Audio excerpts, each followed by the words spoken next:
മതവികാരം വ്രണപ്പെടുത്തിയ കേസിൽ social media activist Rehana Fathima അറസ്റ്റിൽ. പത്തനംതിട്ട പോലീസാണ് അറസ്റ്റ് ചെയ്തത്. ഇവരുടെ ഫേസ്ബുക്ക് പോസ്റ്റ് അയ്യപ്പ ഭക്തരുടെ മതവികാരം വ്രണപ്പെടുത്തിയെന്ന് പോലീസ് വ്യക്തമാക്കി. കഴിഞ്ഞ മാസം 20-നാണ് കേസെടുത്തത്.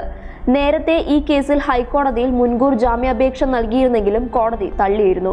തുടർന്ന് ഇവർ സുപ്രീം കോടതിയെ സമീപിക്കുമെന്ന് പറഞ്ഞിരുന്നു. അതേസമയം താൻ തെറ്റു ചെയ്തിട്ടില്ലെന്ന ബോധ്യമുണ്ടെന്നും അതുകൊണ്ട് കേസിനെതിരെ മുന്നോട്ടു പോകുമെന്നും രഹന ഫാത്തിമ നേരത്തെ പറഞ്ഞിരുന്നു. ശബരിമലയിൽ യുവതികൾക്ക് പ്രവേശിക്കാമെന്ന സുപ്രീം കോടതി വിധി വന്നതിനെ തുടർന്ന് മതവികാരം വ്രണപ്പെടുത്തുന്ന രീതിയിലുള്ള ചിത്രം ഫേസ്ബുക്ക് പോസ്റ്റ് ചെയ്ത കേസിലാണ് രഹനയുടെ പേരിൽ കേസെടുത്തിരിക്കുന്നത്. കോട്ടയം തൃക്കൊടിത്താനം സ്വദേശിയായ ആർ രാധാകൃഷ്ണ മേനോൻ പത്തനംതിട്ട ജില്ലാ പോലീസ് മേധാവിക്ക് നൽകിയ പരാതിയെ തുടർന്നാണ് കേസെടുത്തത്. നേരത്തെ ശബരിമല ദർശനത്തിനെത്തിയത് വഴിയാണ് രഹന ഫാത്തിമ പ്രശസ്തയായത്. എന്നാൽ പ്രതിഷേധങ്ങളെ തുടർന്ന് ഇവർക്ക് മടങ്ങിപ്പോരേണ്ടി വന്നിരുന്നു. News desk public Kerala.